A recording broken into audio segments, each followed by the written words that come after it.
जहां दिन की शुरुआत अक्सर घनश्याम नायक के ढाबे के चिकन चावल से होती थी।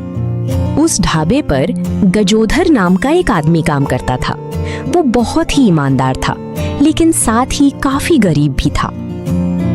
हालांकि उसके अंदर हुनर की कोई कमी नहीं थी। चाहे सामान बनाना हो या स्वादिष्ट खाना पकाना, हर काम में उसकी अलग ही कला झलकती थी। एक दिन उसी ढाबे पर दो लोग बैठकर खाना खा रहे थे।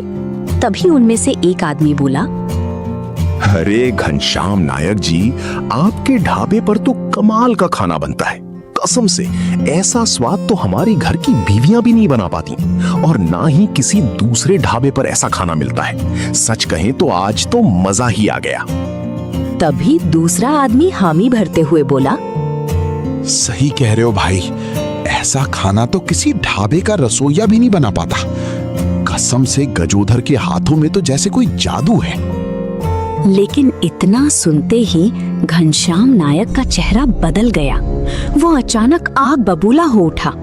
तेज आवाज में गुस्से से भरे लहजे में वो बोला, अरे भैया, इसे कुछ नहीं आता। मैंने ही इस पर तरस खाकर इसे अपने ढाबे पर रखा है, और खाना बनाना भी मैंने ही सिखाया है।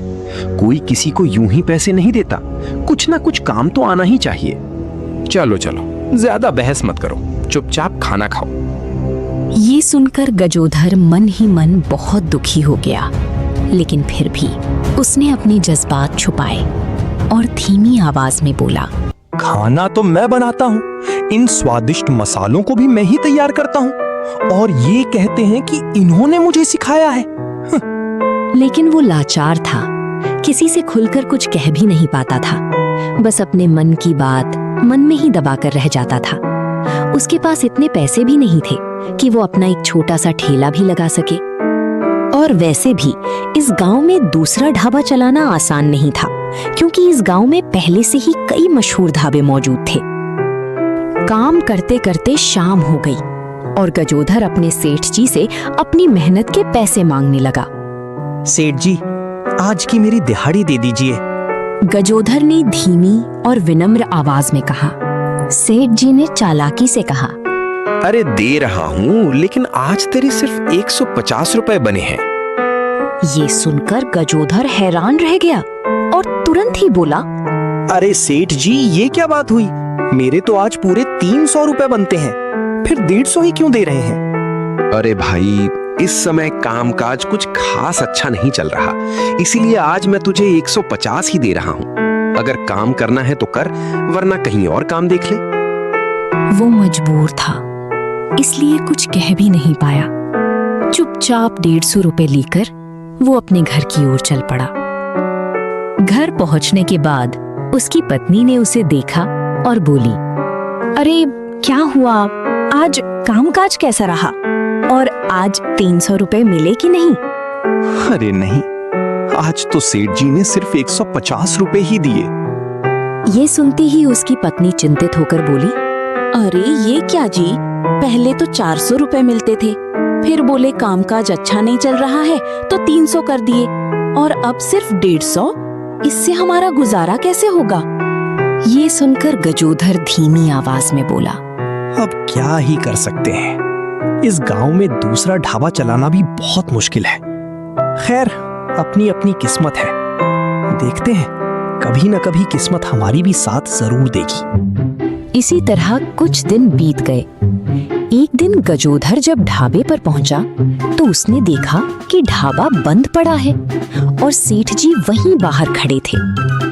गजोधर उसके पास गया और घबराते हुए बोला, अरे ये क्या हुआ, आज ढाबा क्यों बंद है, क्या हुआ? सेठ जी उदास होकर बोले, अब क्या बताऊं गजोधर, आज से ढाबा बंद रहेगा। गजोधर घबराकर बोला, ये क्यों सेठ जी, क्या हुआ? तभी सेठ जी और भी उदास होकर बोले, अब गैस नहीं मिलेगी। ईरान और अमेरिका के बीच युद्ध चल रहा है, इसी वजह से तेल और गैस की सप्लाई बंद हो सकती है, और आज से ढाबा भी बंद करना पड़ेगा। ये सुनकर गजोधर के पैरों तले जमीन खिसक गई। वो एकदम सन्न रह गया। फिर घनश्याम नायक अपनी गाड़ी में बैठकर वहां से चला जाता है और गजोधर धीरे धीरे अपने घर की तरफ वापस लौट जाता है। रास्ते में जाते हुए गजोधर मन ही मन सोचने लगा। गैस नहीं मिल रही, मतलब पूरे गांव के ढाबे बंद हो जाएंगे। अब यही सही समय है कुछ अपना काम शुरू करने का। लेकिन मुझे खाना बनाने के अलावा कुछ और आता भी तो नहीं, और अगर गैस ही नहीं मिलेगी तो मैं खाना कैसे बनाऊंगा?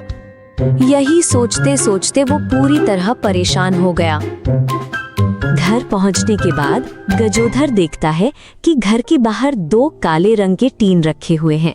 वो कुछ पल वहीं रुक जाता है और हैरानी से सोचने लगता है। फिर अचानक गजोधर के चेहरे पर मुस्कान आ गई। वो खुशी से खुद से ही बोल पड़ा, अरे गांव में गैस नहीं मिल रही तो क्यों ना मैं तंदूरी नान और तंदूरी चिकन बेचूं? हाँ, यही सही रहेगा। इसी से मैं अपनी पहचान भी बना लूंगा। बस इतना सोचकर उसने उन टीनों को तंदूरी भट्टी बनाने की तैयारी शुरू कर दी। अगली सुबह वो खुशी से चिल्लाते हुए बोला, अरे माधवी, कहाँ हो? जल्दी बाहर आओ, देखो मैंने क्या बनाया है। उसकी पत्नी अंदर से घबरा कर बोली, क्या हुआ जी? इतना चिल्ला क्यों रहे हो? क्या हो गया? गजोधर ने उत्साह से कहा, अरे बाहर तो आओ, देखो मैंने क्या बनाया है। जैसे ही माधवी बाहर आई वो हैरान रह गई। ये क्या है? तंदूरी भट्टी? हाँ, ये तुम्हारे पति ने पूरी रात जागकर बनाई है। अब देखना, हम लोग भी जल्दी ही अमीर हो जाएंगे। ये सुनकर माधवी की खुशी का कोई ठिकाना नहीं रहा, और ऐसी तंदूरी भट्टी पूरे गांव में कोई दूसरा बना भी नहीं सकता था, क्योंकि गजोधर के हाथों में सच में हुनर था। फिर अगले ही सुबह गजोधर गांव में अपना तंदूरी चिकन का ठेला लगा देता है और तंदूरी भट्टी को अपने ठेले के पास ही सजा देता है। कुछ ही देर में 2 लोग वहां आए और हैरानी से बोले, अरे गजोधर, ये क्या है? गैस नहीं है तो फिर ये तंदूर आखिर बना कैसे लिया? अरे भाई, इस तंदूर में मैं चिकन बनाता हूँ और भट्टी में नान। बताइए, आपके लिए 1 प्लेट लगा दूं क्या? तभी दूसरा आदमी मुस्कुराते हुए बोला, अरे 1 प्लेट क्यों, 2 प्लेट लगाओ। आज मैं भी खाकर देखता हूँ कि इसका स्वाद कैसा है। फिर गजोधर मुस्कुराते हुए 2 प्लेट तंदूरी चिकन और नान लगा देता है, और दोनों बड़े मजे से तंदूरी चिकन और नान खाने लगे। खाना खत्म होने के बाद दोनों आदमी मुस्कुराते हुए बोले, अरे भाई गजोधर, तुम्हारे हाथों में तो सच में जादू है। गैस नहीं है फिर भी तुमने इतना स्वादिष्ट खाना खिला दिया, कसम से मजा आ गया। फिर उन्होंने पैसे देते हुए कहा, लो भाई, ये हमारे पैसे, अब हम चलते हैं। फिर वो दोनों लोग वहां से चले जाते हैं। इसी तरह गांव में और कोई दुकान ना होने के कारण लोग मजबूर होकर गजोधर की तंदूरी भट्टी पर आने लगे। धीरे धीरे वहां भीड़ बढ़ने लगी और सब लोग मजे लेकर उसका खाना खाने लगे। कुछ देर बाद गजोधर के ठेले के पास एक कार आकर रुकी। कार से एक आदमी सूट पहने बाहर निकला और सीधे गजोधर के पास आकर खड़ा हो गया। वो आदमी हैरानी से बोला, गैस नहीं मिलने के कारण तो पूरे इलाके के ढाबे और ठेले बंद हो गए हैं। मुझे बहुत तेज भूख लगी थी, तभी तुम्हारा ये ठेला दिखा और मैं यहाँ आ गया। वैसे ये आखिर है क्या? तभी गजोधर खुशी से मुस्कुराते हुए बोला, भैया, ये तंदूरी चिकन और भट्टी का नान है। बताइए, लगा दूं क्या आपके लिए? वो आदमी आश्चर्य से बोला। क्या इसका स्वाद अच्छा है? तभी पास खड़ा एक आदमी तुरंत बोला, हाँ भाई, ऐसा तंदूरी चिकन मैंने अपनी जिंदगी में कभी नहीं खाया। अच्छा, 1 प्लेट मेरे लिए लगा दो। फिर गजोधर ने तुरंत 1 प्लेट तंदूरी चिकन और नान लगाकर उसे दे दिया। फिर वो आदमी बड़े मजे से तंदूरी नान खाने लगा। कुछ देर बाद वो आदमी मुस्कुराते हुए बोला, अरे भाई, वाकई में इसका स्वाद तो कमाल है। इसके आगे तो अच्छे अच्छे खाने भी फेल हैं। मेरे यहाँ बहन की शादी आने वाली है और वैसे भी गैस मिल नहीं रहा है, तो घर में कुछ बन भी नहीं पाएगा। इससे अच्छा तो मैं अपना पूरा तंदूरी चिकन नान का ऑर्डर यहीं दे देता हूँ। कम से कम सब लोग यही खा लेंगे। फिर वो आदमी बड़े मजे से तंदूरी नान खाने लगा।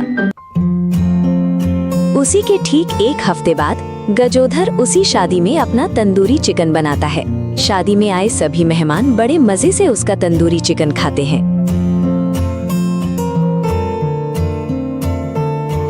खाना खाते हुए एक मेहमान खुश होकर बोला, अरे भाई, क्या तंदूरी चिकन है। आज तक इतनी शादियों में गए लेकिन ऐसा खाना कहीं नहीं खाया। सच में बहुत मजा आ गया।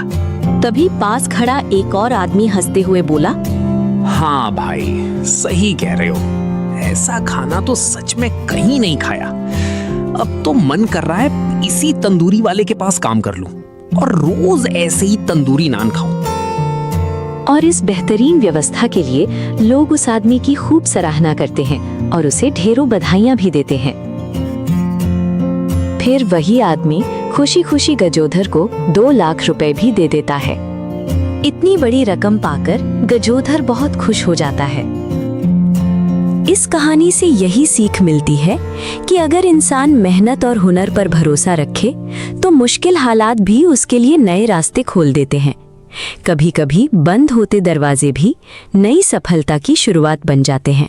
तो ये कहानी आपको कैसी लगी? अगर कहानी अच्छी लगी हो तो वीडियो को लाइक करें और चैनल को सब्सक्राइब